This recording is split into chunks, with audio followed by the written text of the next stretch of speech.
Good morning, ladies and gentlemen, dear colleagues. First of all, I would like to express here the apologies of Vice President Reding of the European Commission, who was the main proponent of the EU framework for national Roma integration strategies. While she was unavailable to come here today, she asked me to, first of all, to send her salute to Mr. George Soros, who was a firm supporter of the Roma integration approach in Central and Eastern Europe and in the Western Balkans.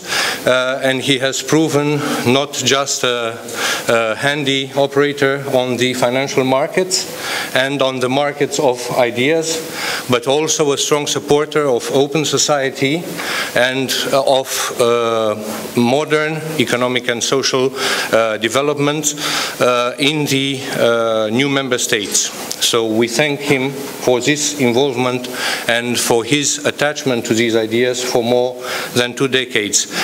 She also, Vice President Reding, also asked me to convey his salute to you all and her wishes for success in today's meeting, and be it that this meeting help us all to better secure the framework in which the European Union and the Roma decade can cooperate in the coming years for achieving goals that should be identical or that should be at least compatible.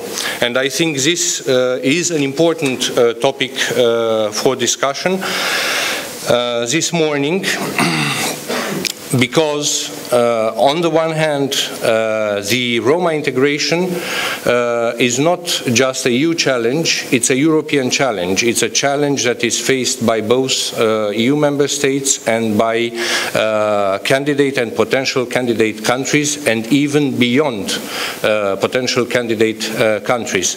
So we need to cooperate in order to fine-tune our goals and means and the implementation of our commitments. We need to cooperate in the future, building on the pioneering experience of the Roma decade. We acknowledge the experience that has been accumulated by the EU member states and by the non-EU member states in implementing the Roma decade action plans and the goals defined here.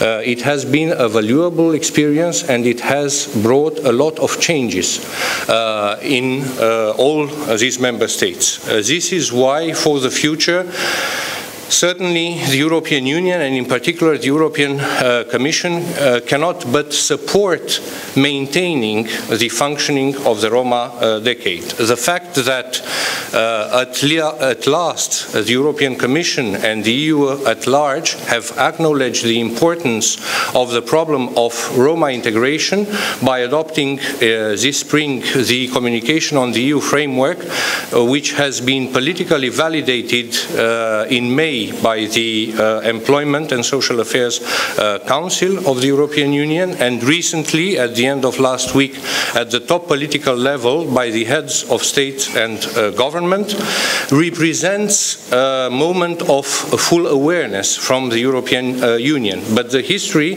does not start in Europe in respect of Roma integration with this framework. The history starts also with the efforts that have been undertaken in the framework of the Roma decade, and this is why the Commission supports the continuation of these efforts and welcomes cooperation in the future with the appropriate tools and means with the decade and its secretariat. I would like to emphasize the fact that we need to define compatible goals, we need to define compatible actions, and we need to define compatible implementation methods and actions. The decade can define goals that may be different but should not be incompatible with those defined at the level of the European Union. This is crucial for the EU member states that are members of the decade. This is also crucial for the candidate and potential candidate countries that are members of the decade. We should ensure an overall compatibility of the two processes. And in fact, there should be complementarity between them. Let me stress a few key elements that are also highlighted by the EU framework, the communication on the EU framework for national Roma integration strategy, but which we believe are key for securing the success of the Roma integration actions in our member states in the next decade. We really need to make a difference in the period up to 2020, and we are, if I can say in a very simplistic and maybe even in wooden language terms, we are condemned to be successful. We need to be successful in order to show both to Roma communities, to Roma individuals, but also to our civil societies across the European Union that we take these things seriously, and the situation in the period between 2011 and 2020 needs to mark a staunch difference from the years 90s or from the period from the previous decade.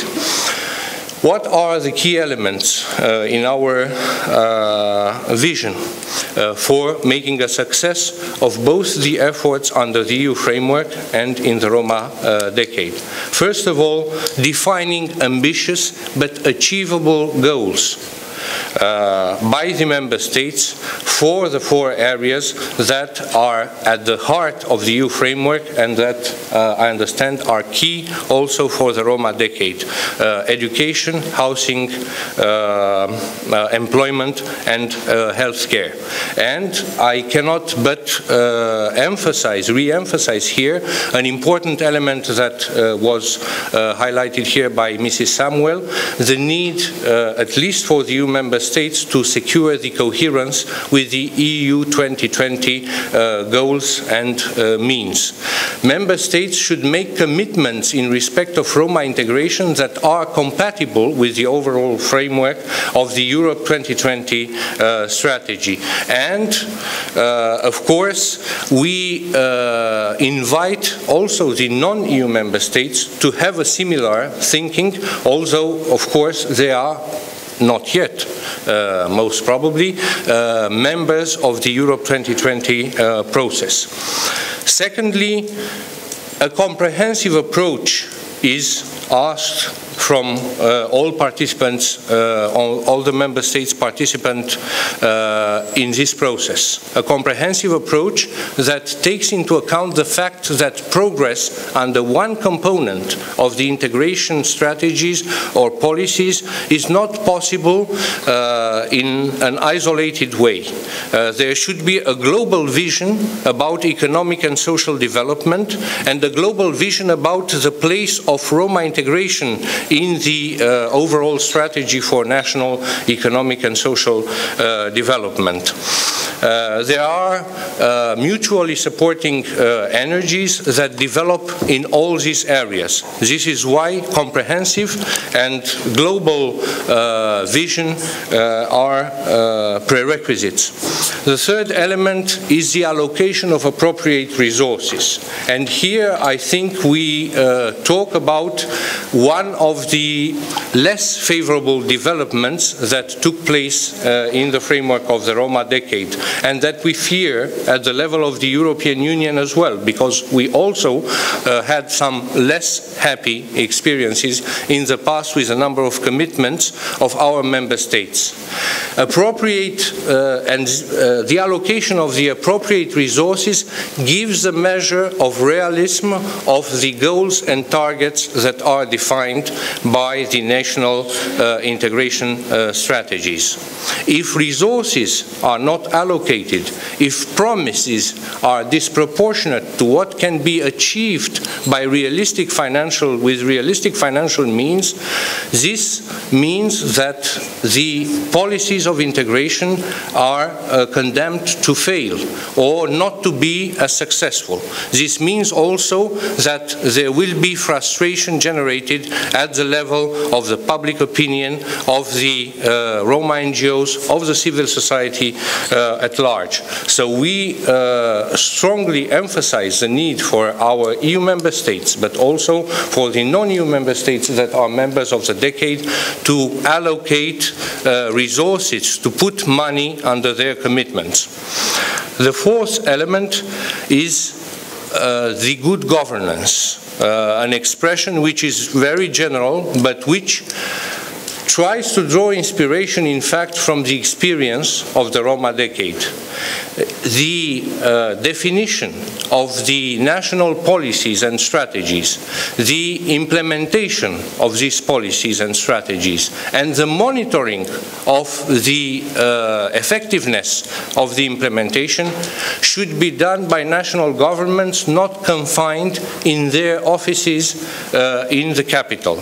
Should not be the result of 2 or 3 civil servants that are closed in their government office.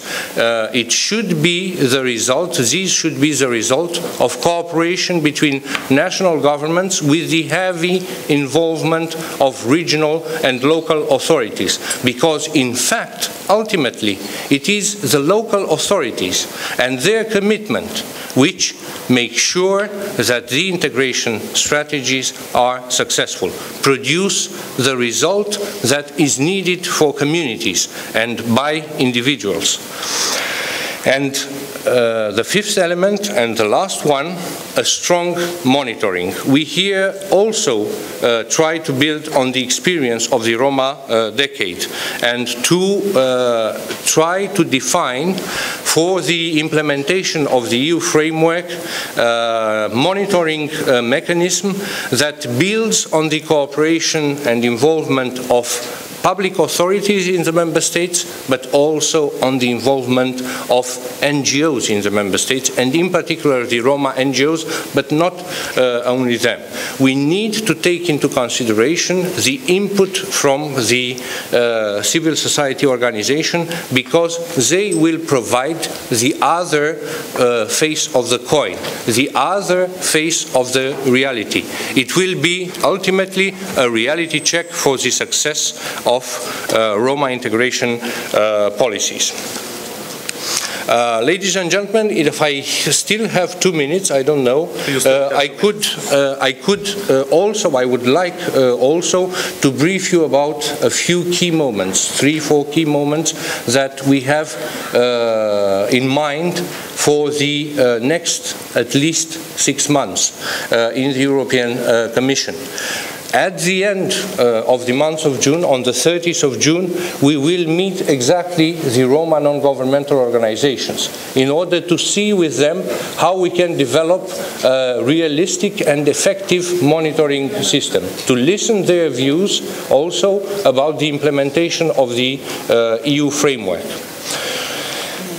We would like also in July, under the Polish presidency of the European Union, to have a first discussion with our member states after the European Council about the way to prepare and to implement the national strategies and implementation policies. And we will go to our Council of Ministers of the European Union to first of all provide some guidance to the member states, and secondly to listen to their questions, concerns, and to try to establish also, if possible, bilateral dialogue with the most interested member states. The third important moment of the year will be the meeting of the, we hope, renewed European Roma platform. We have taken stock of the success and of the less happy developments under the European Roma platform, and we will try to give it a new shape and a new dynamism by creating creating a fair and open forum for debate among the governments of the member states, but also among the civil society, and also among the governments and the civil society, so that we make it a meaningful process which ensures transparency, but we make it also a meaningful forum where we can discuss in an open way with the member states the success and the deficiencies of the implementation of Roma integration strategies. It goes without saying that the Secretariat of the Roma Decade will be invited, as in the past editions, to the meeting, to this new meeting of the European Roma platform that should take place in Brussels in November, on the 22nd of November. And the Secretariat of the Roma Decade is expected to contribute to the proportion, in proportion with its experience, to this meeting. I can only repeat at the end that in all these efforts, the Commission is ready to closely cooperate with all stakeholders, with the Member States, with civil society, with international institutions, and with the Roma Decade. Thank you very much.